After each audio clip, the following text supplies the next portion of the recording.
Assalamualaikum warahmatullahi wabarakatuh.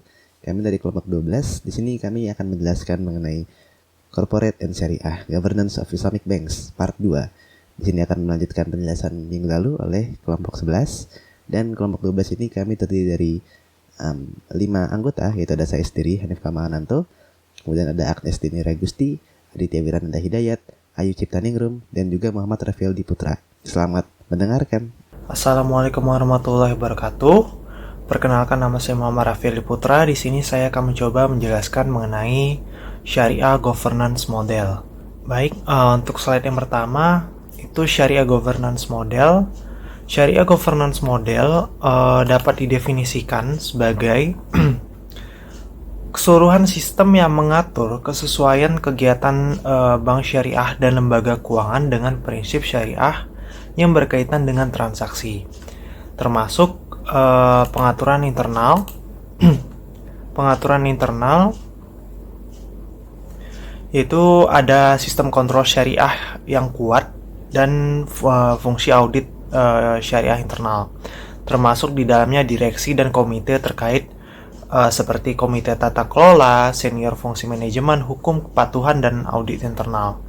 Dan pengaturan struktural eksternalnya sendiri termasuk pengawasan syariah, firma audit eksternal, audit syariah, dan firma penasihat, termasuk organisasi penetapan standar yang spesifik untuk EV seperti AAOEV dan non-EV spesifik seperti OECD, asosiasi perbankan dan industri, lembaga pemeringkat dan indeks.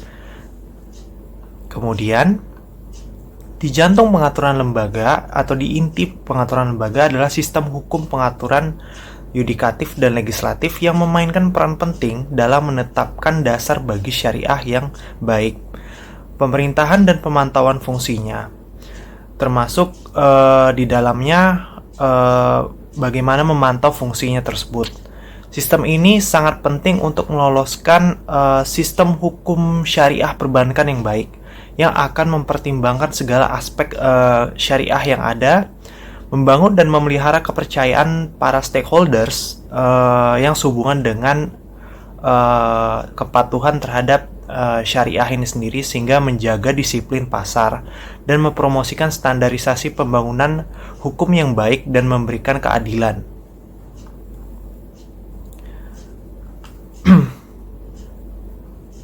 Kemudian selain pemangku kepentingan tersebut yang berperan besar dalam memantau efektivitas dan efisiensi tata kelola syariah, ada pemangku kepentingan lain yang penting untuk dipertimbangkan, yang bukan merupakan bagian dari pengaturan sebelumnya.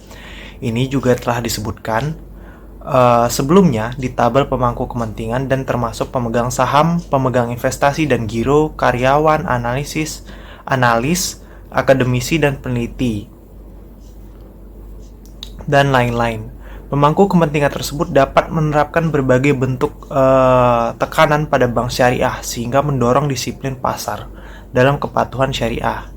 Pihak-pihak ini, jika pemegang saham, juga bisa melakukan investasi dari bank syariah jika tidak puas dengan jalur kepatuhan syariah kepatuhan syariah mereka. Di slide berikutnya ini terlihat ada bagan atau struktur dari Syariah Governance Model for Islamic Banks.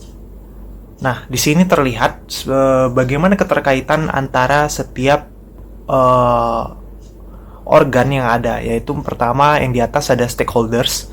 Stakeholders atau pemangku kepentingan ini termasuk di dalamnya seperti yang sudah saya sebutkan tadi, ada shareholders, investment and current account holders, employee, analis, akademik atau peneliti, think tanks, public interest group, media, and the community.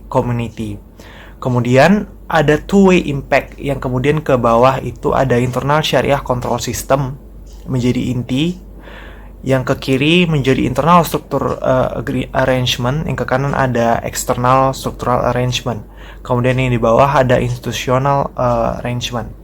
Dan masing-masing dari ini memiliki penjelasannya masing-masing. Yang internal structural arrangement ini termasuk dalamnya ada internal syariah audit function, BOD, related committee, senior management, legal, dan lain-lain. Kemudian yang external structural arrangement ini seperti yang terlihat itu ada syariah supervisory board, ada external audit firms, syariah audit, dan lain-lain. Kemudian institutional arrangement itu ada economic, financial, and judicial system, supervisor or regulators, centralized syariah supervisory board, dan lain-lain. Sini saya akan coba menjelaskan the importance of syariah governance. Kenapa syariah governance itu menjadi penting?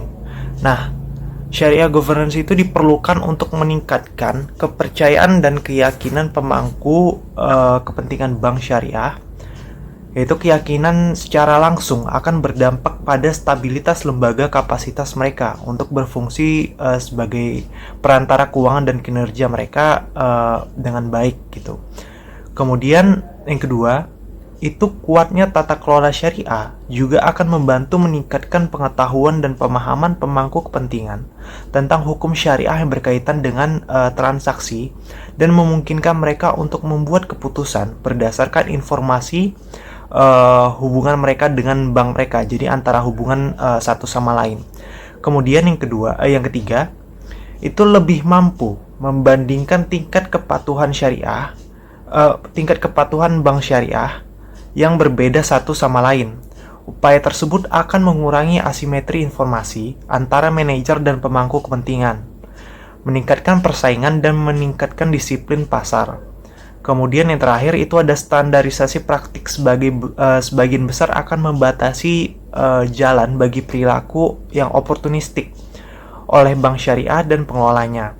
Karena ketidakpatuhan syariah dapat mengguncang kepercayaan publik terhadap kredibilitas bank syariah itu sendiri, sehingga mengakibatkan penarikan dana. Sehingga penting bagi importance of syariah governance ini menjadi penting, begitu. Itu tadi adalah keempat poin yang saya rangkum dari importance of syariah governance. Untuk selanjutnya akan dijelaskan oleh teman saya. Terima kasih. Wassalamualaikum warahmatullahi wabarakatuh. Halo, nama saya Aditya Urananda. Di sini saya akan membahas materi syariah supervision versus governance. Jadi perbedaan di antara keduanya yaitu penguasaan syariah membahas beberapa elemen pengaturan internal dan eksternal yang dibahas sebelumnya. Sedangkan tata kelola syariah jauh lebih luas karena berfokus pada seluruh sistem termasuk pengaturan kelembagaan. Ketika langkah-langkah internal memiliki peran yang penting, komponen lain tidak dapat diabaikan karena hal itu menghadirkan sistem yang tidak lengkap sehingga mengakibatkan praktik kepatuhan syariah yang dangkal dan juga dipertanyakan. Jadi tujuannya adalah sistem holistik, di mana bagian yang berbeda berkolaborasi untuk dapat menghasilkan hasil yang diinginkan. Selanjutnya, syariah risk definition. Jadi BCBS atau The Basel Committee on Banking Supervision mendefinisikan risiko operasional sebagai risiko kerugian finansial atau kerusakan akibat proses internal yang tidak memadai atau gagal, orang dan sistem atau dari peristiwa eksternal. Definisi ini mencakup risiko hukum, tetapi tidak termasuk risiko strategis dan reputasi. Jadi, risiko operasional untuk bank dan juga lembaga keuangan Islam adalah risiko syariah yang dimana dapat didefinisikan sebagai risiko kerugian finansial yang dialami oleh lembaga keuangan Islam sebagai akibat dari ketidakpatuhan dalam kegiatan dengan aturan syariah, sebagaimana dipastikan oleh Dewan Pengawas Syariah atau otoritas terkait di yurisdiksi yang relevan. Nah, meskipun kerugian non-finansial atau non-material itu tidak termasuk dalam definisi ini, namun umat Islam percaya bahwa kerugian di bidang spiritual akan mengurangi berkat-berkat dari Tuhan. Selanjutnya, syariah risk and possible implications. Yang pertama ini ada credit risk. Jika tidak dikelola dengan tepat, risiko syariah dapat mengurangi kepercayaan para pemangku kepentingan seperti pelanggan, pemegang saham, dan karyawan yang menyadari bahwa lembaga tersebut tidak memenuhi komitmennya. Hal ini dapat mengakibatkan pelanggan melanggar kontrak pembelian mereka dengan bank syariah sehingga mengakibatkan yang namanya risiko kredit. Pelanggaran semacam ini dapat terjadi jika pelanggan tidak mau memenuhi kewajiban mereka karena 3 alasan yang mungkin, yaitu pertama, keyakinan bahwa kontrak yang mereka ikuti telah dibatalkan atas dasar syariah. lalu tidak percaya pada praktik institusi, dan terakhir, perasaan dikhianati oleh institusi. Jika kontrak dibatalkan karena pelanggaran syariah, maka ini akan menyebabkan munculnya pendapatan yang tidak sah dan pengecualian keuntungan transaksi yang sesuai dari pendapatan bank. Lalu, dana tersebut kemudian ditransfer ke rekening yang diawasi oleh SSB atau Syariah Supervisory Board dan disesuaikan oleh mereka untuk tujuan amal. Lalu yang ketiga ada legal and compliance risk. Menurut BCBS, risiko hukum adalah kemungkinan bahwa tuntutan hukum, penilaian yang merugikan atau kontrak yang ternyata tidak dapat diberlakukan dapat mengganggu atau mempengaruhi operasi atau kondisi bank. Sementara itu, risiko kepatuhan menurut BCBS adalah risiko sanksi hukum atau peraturan, kerugian finansial material, atau kehilangan reputasi yang mungkin diderita oleh bank sebagai akibat dari kegagalannya untuk mematuhi undang-undang, peraturan, standar organisasi pengaturan diri terkait, dan juga kode etik yang berlaku untuk kegiatan perbankannya. Dan ketiga ada reputational risk. Ini adalah potensi bahwa publisitas yang merugikan mengenai praktik dan asosiasi bisnis bank, apakah akurat atau tidak, akan menyebabkan hilangnya kepercayaan pada integritas institusi. Jadi, karena kegiatan bank itu melibatkan masyarakat umum sebagian besar, maka dari itu, untuk mendapatkan dan juga menjaga kepercayaan diri mereka sangatlah penting untuk kesuksesan perbankan. Dan terakhir ada market risk. Jika bank Islam memiliki investasi dalam saham dan mereka menjadi syariah tidak patuh untuk beberapa alasan seperti rasio kapitalisasi utang terhadap pasar melebihi 30%, maka bank berada di bawah kewajiban untuk melikuidasi ekuitas ini. Hal ini dapat terjadi pada saat ekuitas dihargai kurang dari harga pembelian sehingga menyebabkan kerugian. Jadi singkatnya, risiko syariah itu dapat mengakibatkan penarikan dana, biaya yang lebih tinggi untuk menarik deposito, kerugian keuangan langsung dan juga tidak langsung, masalah likuiditas, kegagalan bank, dan juga ketidakstabilan keuangan tergantung pada ukuran industri perbankan Islam di negaranya. Nah, gambar di sini adalah menggambarkan kemungkinan implikasi dari risiko syariah. Terima kasih, sekian materi dari saya. Untuk selanjutnya, saya Agnes Rindra Gusti akan melanjutkan pembahasan terkait dengan causes and events atau penyebab dan kejadian. Nah, jadi setelah kita mengakui berbagai risiko yang ada, akan sangat penting bagi kita untuk mengidentifikasi kejadian yang dapat menyebabkan terjadinya risiko tersebut. Nantinya saya akan menjelaskan lebih detail terkait dengan 3 penyebab internal risiko pada risiko operasional dan risiko syariah. Nah, jadi risiko atau penyebab internal yang pertama itu adalah dari sisi people atau orang, kemudian dari proses, dan yang ketiga itu adalah sistem. Nah, jadi penyebab internal yang pertama itu adalah people atau orang, di mana jika terdapat fatwa yang tidak jelas atau tidak memiliki perincian yang memadai itu dapat mengakibatkan seseorang karyawan itu membuat asumsi yang tidak benar. Nah, fatwa di sini maksudnya adalah sebuah istilah mengenai pendapat atau tafsiran pada suatu masalah yang berkaitan dengan hukum Islam. Nah, terdapat juga beberapa contoh lain dari peristiwa yang dapat menyebabkan terjadinya risiko operasional dan risiko syariah. Di antaranya yaitu yang pertama ada pemalsuan informasi. Hal ini tuh terutama terjadi ketika sistem TI atau teknologi informasi pada bank itu tidak memiliki kontrol yang membatasi pengguna untuk melakukan transaksi di tempat-tempat tertentu.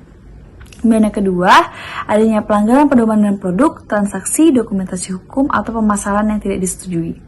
Kemudian yang ketiga, ada sumber daya yang tidak memadai, pelatihan yang tidak memadai, dan kelalaian. Nah, memiliki sumber daya manusia atau sumber daya keuangan yang tidak mencukupi bagi seorang internal, itu dapat menyebabkan tidak terpenuhinya juga penggunaan tugas yang tidak memadai. Kemudian yang keempat itu terdapat miskomunikasi. Nah, miskomunikasi ini merupakan pemicu lain yang dapat berisiko, terutama ketika pihak lain itu berbicara dengan bahasa berbeda. Nah, mengapa demikian? Karena hal ini itu dapat memungkinkan interpretasi yang dihasilkan itu menjadi tidak akurat dan penilaian yang harusnya sesuai itu malah menjadi salah. Kemudian yang kelima itu kurangnya pemisahan tugas. Nah, tugas yang saling bertentangan, misalnya legalisasi atau audit, itu mereka tidak boleh berada di dalam entitas yang sama. Kenapa? Karena hal ini itu dapat membuka pintu bagi entitas tersebut untuk menutupi tugas-tugasnya. Kemudian keenam itu adalah kehilangan pemain kunci dan disorganisasi. Nah, hal ini tuh dapat terjadi jika departemennya itu bergantung pada individu tersebut atau jika terdapat masalah yang tidak terorganisir dengan baik. Nah, penyebab internal yang kedua adalah proses, di mana yang pertama di sini terdapat proses, kebijakan, prosedur, atau tanggung jawab yang tidak jelas. Nah, adanya praktik di bawah standar itu dapat berkembang jika terjadi proses, kebijakan, prosedur, atau tanggung jawab yang tidak jelas. Sehingga hal ini itu nantinya dapat membuka pintu resiko syariah atas berbagai pelanggaran yang akan terjadi. Kemudian yang kedua, internal yang tidak memadai, syariah pengaturan atau alat pemerintahan. Jika meremehkan pentingnya membangun kehati-hatian dalam internal, maka tata kelolanya itu juga menjadi tidak memadai. Selain itu, jika kita membangun struktur tanpa kita memastikan bahwa alatnya itu sudah tepat digunakan atau belum dalam melakukan tugas, itu juga dapat menyebabkan kegagalan yang serupa. Maka dari itu, kita akan membutuhkan peran dari seorang badan pengatur untuk memastikan bahwa bank itu telah menetapkan pengaturan yang sesuai. Kemudian yang ketiga itu adalah penggunaan rekening amal yang tidak tepat, pembagian keuntungan, dan pemisahan dana. Nah, hal ini tuh penting bagi auditor untuk memperhatikan dengan cermat pergerakannya agar dapat dipastikan bahwa uang yang akan digunakan itu bertujuan untuk amal yang kredibel. Penyebab internal yang ketiga yaitu sistem, di mana yang pertama di sini terdapat ketidaksesuaian pada proses dan sistem akuntansi, modul produk yang tidak memadai, pelaporan yang buruk, dan perangkat lunak yang tidak disetujui. Hal ini itu dapat menyebabkan pilihan yang salah informasi sehingga dapat menyebabkan munculnya risiko syariah. Oleh karena itu, para ahli hukum harus memiliki latar belakang akuntansi untuk dapat membedakan mana entry yang diizinkan dan mana entry yang tidak diizinkan. Dan yang kedua, itu adalah vendor yang tidak berpengalaman, dukungan yang tidak tepat waktu, sistem yang tidak ramah pengguna, dan kesalahan sistem. Jadi, setiap tahunnya industri keuangan Islam itu kan pasti akan berkembang pesat, di mana vendor sistem teknologi informasi perbankan konvensional itu juga dapat menemukan peluang untuk memasuki segmen pasar baru dengan memperkenalkan modul keuangan Islam. Tetapi jika vendor memiliki pengalaman yang tidak memadai dan misalnya dia tidak menerima dukungan ahli yang memadai saat mengembangkan modul mereka, hal ini itu dapat menyebabkan mereka mengembangkan opsi sistem yang tidak diizinkan. Sehingga hal ini itu dapat menyebabkan terjadinya resiko-resiko syariah. Nah, jadi sekian penjelasan dari saya. Kurang lebihnya mohon maaf. Untuk selanjutnya akan dijelaskan oleh teman saya. Terima kasih. Baik, dari sebelumnya telah dijelaskan beberapa penyebab-penyebab internal atas risiko syariah untuk Islamic Bank. Di sini akan ada penjelasan mengenai penyebab eksternal. Ada 3 di sini. Yang pertama ada risiko fatwa atau fatwa risk. Ini tidak berbeda jauh dari yang ada pada penyebab internal.